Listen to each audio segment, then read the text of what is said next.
ನಮಸ್ಕಾರ, ಶುಭೋದಯ ಪ್ರೀತಿಯ ವೀಕ್ಷಕರೆಲ್ಲರಿಗೂ ಸಂಕಲ್ಪ ಸಿದ್ಧಿ ಕಾರ್ಯಕ್ರಮಕ್ಕೆ ಆತ್ಮೀಯ ಪ್ರೀತಿಯ ಸ್ವಾಗತ ಹೇಳ್ತಾ ಇರೋದು ನಾನು ಉಷಾ. ಸೊ ಮೊದಲನೇ ಬಾರಿ ನಮ್ಮ ಚಾನಲ್ ವೀಕ್ಷಿಸ್ತಿದ್ದೀರಾ ಅಂತಂದರೆ ಈಗ ನಮ್ಮ ಚಾನಲ್ನ ಸಬ್ಸ್ಕ್ರೈಬ್ ಮಾಡಿ, ನಮ್ಮ ವಿಡಿಯೋಸ್ನ ಲೈಕ್ ಮಾಡಿ. ಪ್ರತಿನಿತ್ಯ ಕೂಡ ಕಾರ್ಯಕ್ರಮದಲ್ಲಿ ವೇದ, ಶಾಸ್ತ್ರ, ಪುರಾಣ, ಜ್ಯೋತಿಷ್ಯ, ವಾಸ್ತು, ಪರಿಹಾರಗಳು, ಯಾವುದೇ ರೀತಿಯಾಗಿರುವಂತಹ ಸಮಸ್ಯೆಗಳು, ಪ್ರಶ್ನೆಗಳಿದ್ದಲ್ಲಿ ಸರಳ ರೀತಿಯಲ್ಲಿ ಪರಿಹಾರಗಳನ್ನ ತಿಳಿಸ್ಕೊಡೋದಕ್ಕೆ ಕಾರ್ಯಕ್ರಮದಲ್ಲಿ ನಮ್ಮ ಜೊತೆಲಿದ್ದಾರೆ ಸ್ಪಿರಿಚುವಲ್ ಗುರು ಡಾಕ್ಟರ್ ವಿಷ್ಣುದತ್ತ ಗುರುಜಿಯವರು. ಗುರುಗಳನ್ನ ಇವತ್ತಿನ ಕಾರ್ಯಕ್ರಮಕ್ಕೆ ಬರಮಾಡ್ಕೊಳ್ಳೋಣ. ನಮಸ್ತೆ ಗುರುಗಳೇ, ಕಾರ್ಯಕ್ರಮಕ್ಕೆ ಭಕ್ತಿಯ ಸ್ವಾಗತ.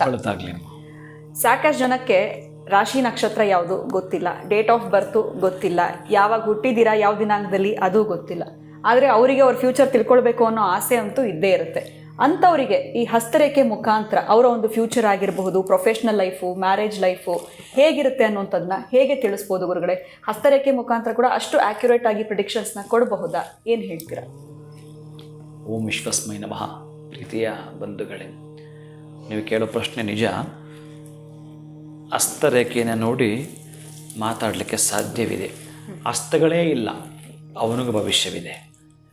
ಹಸ್ತಗಳೇ ಇಲ್ಲ, ಹಸ್ತರೇಖೆಯನ್ನು ನೋಡೋದು. ಹಸ್ತರೇಖೆ ಇದ್ದಿದ್ದರೆ ಏನು ಮೂಡ್ತಾ ಇತ್ತೋ ಅದು ಇದ್ದ ಹಾಗೇನೆ. ಹಸ್ತ ಕಳ್ಕೊಂಡ್ಮೇಲೆ ಈ ಪದಗಳು. ಆದರೆ ನೀವು ಕೇಳಿದ್ದು ಮೊನ್ನೆ ಯಾರೋ ಒಬ್ಬ ಆತ ಬಂದಿದ್ದ, ಅದನ್ನ ಹಸ್ತ ನೋಡ್ತೀನಿ ಸೇಮ್ ನೀವು ಕೇಳಿದಾಗೇ. ಏನಪ್ಪ ನಿನ್ನ ರಾಶಿ ನಕ್ಷತ್ರ ಗೊತ್ತಿಲ್ಲ ಸ್ವಾಮಿ. ರಾಶಿ ಗೊತ್ತಿಲ್ಲ, ನಕ್ಷತ್ರ ಗೊತ್ತಿಲ್ಲ ಸ್ವಾಮಿ. ಡೇಟ್ ಆಫ್ ಬರ್ತು ಗೊತ್ತಿಲ್ಲ ಸ್ವಾಮಿ. ಟೈಮಿಂಗ್ಸು ಗೊತ್ತಿಲ್ಲ ಸ್ವಾಮಿ. ಯಾವ ವಾರ ಹುಟ್ಟಿದ್ದು ಗೊತ್ತಿಲ್ಲ ಸ್ವಾಮಿ. ಯಾವ ರಾಶಿ ಗೊತ್ತಿಲ್ಲ. ಹೋಗಲಿ, ಭತ್ತದ ರಾಶಿ, ರಾಗಿ ರಾಶಿ ಅದು ನೋಡಿದ್ದೀನಿ ಸ್ವಾಮಿ. ಅವನ ಕೈ ನೋಡಿದ್ರೆ, ಕೈ ತೋರಿಸ್ದ, ನಾನು ಅವಾಗ ಎಷ್ಟು ಚೆನ್ನಾಗಿದೆ ಅಂತಂದರೆ ಬೇರೆಯವರಿಗೆ ಎಲ್ಲ ಇರ್ತವೆ. ಅವನಿಗೆ ಈಗೊಂದು ಹೋಗಿದೆ, ಇನ್ನೊಂದು ಇಲ್ಲಿಂದ ಏರಿದೆ ಅದು ಮಧ್ಯದ ಬೆರಳಿಗೆ. ಎಲ್ಲೂ ಕಟ್ಟಾಗಿದ್ದು ಡಿಸ್ಟರ್ಬೆನ್ಸ್ ಎಲ್ಲೂ ಕಾಣಲ್ಲ, ನೇರ ಇದೆ, ಗೀಚಿದಾಗಿದೆ. ಅದು ಅಷ್ಟು ಅದ್ಭುತವಾಗಿದೆ. ಅವನು ನೋಡೋಕೆ ಹೇಗಿದ್ದಾನೆ ಅಂತಂದ್ರೆ ಮಾತ್ರ ಬಹುಶಃ ಈಗ ನೋಡ್ತಾ ಇದ್ದರೆ ಆತ ಅನ್ಕೋತಾನೆ.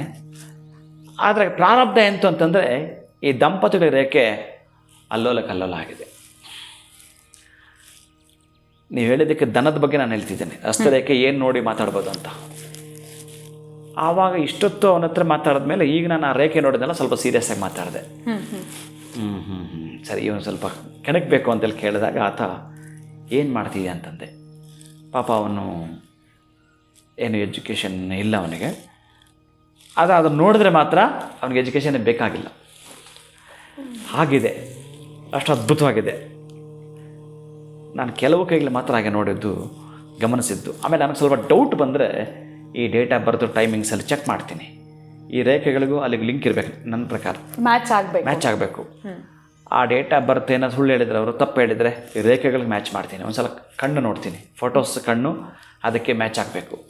ಅಲ್ಲಿ ಶುಕ್ರ ಅದ್ಭುತವಾಗಿರುತ್ತವೆ, ಡಿಗ್ರಿ ವೈಸ್ ಚೆನ್ನಾಗಿರುತ್ತೆ, plus date of birth plus ಅವ್ರ ಕಣ್ಣು ಆಗಿರಲ್ಲ, ಕಣ್ಣು ಇದಕ್ಕಿಂತಲೂ ಇನ್ನೂ ಚೆನ್ನಾಗಿರುತ್ತೆ. ಹೀಗೆ ನೋಡೋದು ಈಗ ಎರಡು ತುಂಬ ಮ್ಯಾಚ್ ಮಾಡ್ತೀನಿ ನಾನು. ಇವನಿಗೆ ಮ್ಯಾಚ್ ಮಾಡೋಕ್ಕೆ ಬೇರೆ ಏನೂ ಇಲ್ಲ. ಇಲ್ಲಿ ನೋಡಿದೆ ಅಷ್ಟು ಅದ್ಭುತವಾಗಿದೆ. ಇಷ್ಟೇ ನಾನು ಕೇಳಿದ್ದು. ಇವನು ಅತ್ಯಂತ ಧನವಂತನಿವನು, ಅತ್ಯಂತ ಅದ್ಭುತವಾಗಿ ಧನವಂತನ ನಾನು ಕನ್ಸಿಡರ್ ಮಾಡಿಬಿಟ್ಟೆ. ಏನು ಮಾಡ್ತೀಯಾ ಅಂತ ಕೇಳಿದಾಗ, ಸ್ವಾಮೀಜಿ ನಂದು JCB ಇದೆ, ಇಟಾಚಿ ಇದೆ, ಟ್ಯಾಕ್ಟರ್ಗಳಿದೆ, ಲಾರಿಗಳಿದೆ ಅಂದ. ಅಂದರೆ JCB ವರ್ಕ್ ಮಾಡತಕ್ಕಂಥದ್ದು ಎಷ್ಟೆಷ್ಟಿದೆ ಅಂತ ಕೇಳಿದಾಗ, ಆ ಇಟಾಚಿ ಏನಿದೆ ತುಂಬ ದೊಡ್ಡದು, ಅದೇ 4 ಇದೆ. ಏನೋ JCBಗಳು ಸುಮಾರು ಅಂತಂದರೆ 8-9 ಏನೋ ಹೇಳ್ಕೊಂಡು ಬಂದ. ಇವೆಲ್ಲ ಏನೇನೋ ಇದೆ, ಭಾಳ ಕೆಲಸಗಳು ಮಾಡಿಸಿ. ಈ ದೊಡ್ಡದ್ದು 3 ವರ್ಷ 4 ವರ್ಷ ಈ ಅಪಾರ್ಟ್ಮೆಂಟ್ನಲ್ಲಿ ಕೆಲಸ ಮಾಡ್ತಾರಲ್ಲ, ಇವನ ಹತ್ರ ಅಗ್ರಿಮೆಂಟ್ ಮಾಡಿಸ್ಕೊಳ್ತಾರಂತ. ಅಷ್ಟು ತನಕ ನಮ್ಮ ಹತ್ರ ಇರಬೇಕು. ಹಾಗೆ ಮಣ್ಣು ತೆಗೆದು ಮತ್ತು ಕೆರೆ ತುಂಬಿಸೋದಕ್ಕೆಲ್ಲ ತೆಗಿತಾರಲ್ಲ, ಗ್ರೌಂಡ್ ಇದೆಲ್ಲ ಕೂಡ. ಇಷ್ಟು ವರ್ಕ್ಗಳು ಮಾಡ್ತಾನೆ ಅವನು. ತುಂಬ ಚೆನ್ನಾಗಿದ್ದಾನೆ. ಆದರೆ ದಾಂಪತ್ಯ ಜೀವನ ನೋಡ್ತಾ ಇದ್ದಂಗೆ ಕಲ್ಲೋಲಾಗಿದೆ. ಮಾತಾಡ್ತಿದ್ದಂಗೆ, ಸ್ವಾಮಿ ನನಗೆಲ್ಲ ಕೊಟ್ಟಿದ್ದಾನೆ ದೇವರು, ಚೆನ್ನಾಗಿ, ನನಗೆ ಯಾಕೋ ಮನೇಲಿ ನೆಮ್ಮದಿ ಇಲ್ಲ ಅಂದ. ಅವನು ಬಂದಿದ್ದೇ ನೆಮ್ಮದಿಗೋಸ್ಕರ.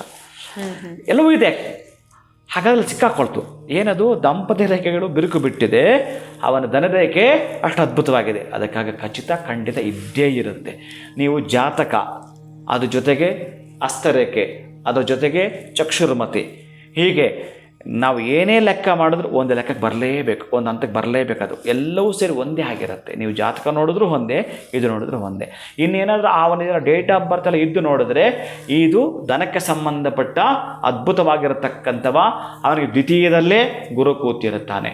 ಅದು ಕೂಡ ಏನು, ಅವಂದೇನಾದರೂ ಹೇಗೆ ಕರ್ಕಾಟಕ ಲಗ್ನವಾಗಿರ್ತಕ್ಕಂಥದ್ದು, ಆಗ ಲಗ್ನಕ್ಕೆ ಸಂಬಂಧಪಟ್ಟಾಗಿರ್ತಕ್ಕಂಥ ರವಿ 2ನೇ ಮನೆ ಇರತಕ್ಕಂಥದ್ದು, ಅಥವಾ ಈತನಿಗೆ ಏನಾದರೂ ವೃಶ್ಚಿಕ ಲಗ್ನವಾಗಿದ್ದು 2ನೇ ಮನೆಯಲ್ಲಿ ರವಿ ಧನಾಧಿಪತಿ ದಂಧದಲ್ಲಿರ್ತಕ್ಕಂಥದ್ದು, ಅಥವಾ ಕುಂಭ ಲಗ್ನವಾಗಿದ್ದು ಇನ್ನು ಮೀನದಲ್ಲಿ ಗುರು ಇರೋ ನಕ್ಷತ್ರ ಇರುವಂಥದ್ದು, ಈ ಥರದ್ದು ಏನೋ ದಿದ್ಯ ಇರುತ್ತೆ ಅವನಿಗೆ. ಅದಿಲ್ಲ ಇಲ್ಲಿದೆ. ನೀ ಇಲ್ಲಾದರೂ ಗೊತ್ತು ಮಾಡ್ಕೊಬೋದು, ಅಲ್ಲಾದರೂ ನಾವು ಗೊತ್ತು ಮಾಡ್ಕೊಬೋದು. ಹಾಗೆ ಇರ್ತಕ್ಕ. ಈಗ ನೀವು ಹೋಗಬೇಕಾದ್ರೆ ಫ್ಲೈಟ್ ಹೋಗಬೇಕಾದ್ರೆ ನೀವು ಆನ್ಲೈನ್ ಬುಕ್ ಮಾಡ್ಕೋಬೋದು, ಅಥವಾ ಅಲ್ಲಿ ಕೂಡ ಹೋಗಿ ತೊಗೊಳ್ಬೋದಲ್ಲ. ಹೀಗೆ ಇರ್ತವೆ. ಹಾಗೆ ಹಸ್ತರೇಖೆಗಳು 100ಕ್ಕೂ 100 ಸತ್ಯ ಇರುತ್ತವೆ. ನೀವು ನೋಡೋದು ಬೇಕಾಗುತ್ತೆ ಅಷ್ಟೇ. ನೀವು ನೋಡೋದು ಕರೆಕ್ಟಾಗಿ ನೋಡೋದು ಬೇಕಾಗುತ್ತೆ. ಖಂಡಿತವಾಗ್ಲೂ. ಸೊ ನುರಿತರು ಅಥವಾ ಅನುಭವ ಇರೋವಂಥವ್ರ ಹತ್ರ ನಾವು ಹೋದಾಗ ಆ ರೀತಿಯಾಗಿರುವಂಥ ಪ್ರಿಡಿಕ್ಷನ್ಸ್ ನಮಗೆ ಖಂಡಿತವಾಗ್ಲೂ ಸಿಕ್ಕುತ್ತೆ. ನೀವು ಹೇಳ್ದಂಗೆ ಡೇಟ್ ಆಫ್ ಬರ್ತ್ ಇದೆ, ಟೈಮ್ ಇದೆ, ಜೊತೆಗೆ ಹಸ್ತರೇಖೆ ಆ್ಯಂಡ್ ಅದು ಎರಡನ್ನೂ ಟ್ಯಾಲಿ ಮಾಡಿ ನೀವು ಕೊಡುವಂಥ ಪ್ರಿಡಿಕ್ಷನ್ ಆಗಿರುತ್ತೆ ಅಂತ ತಿಳಿಸ್ಕೊಟ್ರಿ. ಧನ್ಯವಾದಗಳು ಗುರುಗಳೇ, ನಮಸ್ಕಾರ. ಹರೇ ಶ್ರೀನಿವಾಸ. ಡೇಟ್ ಆಫ್ ಬರ್ತ್ ಗೊತ್ತಿಲ್ಲ, ಟೈಮ್ ಗೊತ್ತಿಲ್ಲ, ಯಾವ ರಾಶಿ ನಕ್ಷತ್ರ ಅಂತ ಗೊತ್ತಿಲ್ಲ, ಆದರೆ ಫ್ಯೂಚರ್ ಬಗ್ಗೆ ತಿಳ್ಕೊಳ್ಬೇಕು ಅಂತಂದರೆ ಹಸ್ತರೇಖೆ ಮುಖಾಂತರ ಕೂಡ ಸಾಧ್ಯ ಆಗುತ್ತೆ ಅನ್ನೋದ್ರ ಬಗ್ಗೆ ನಮಗೆ ಗುರುಗಳು ತಿಳಿಸ್ಕೊಟ್ಟಿದ್ದಾರೆ. ವಿಡಿಯೋನ ಮುಗಿಸುವಂತಹ ಸಮಯ ಆಗಿದೆ. ನಮಸ್ಕಾರ.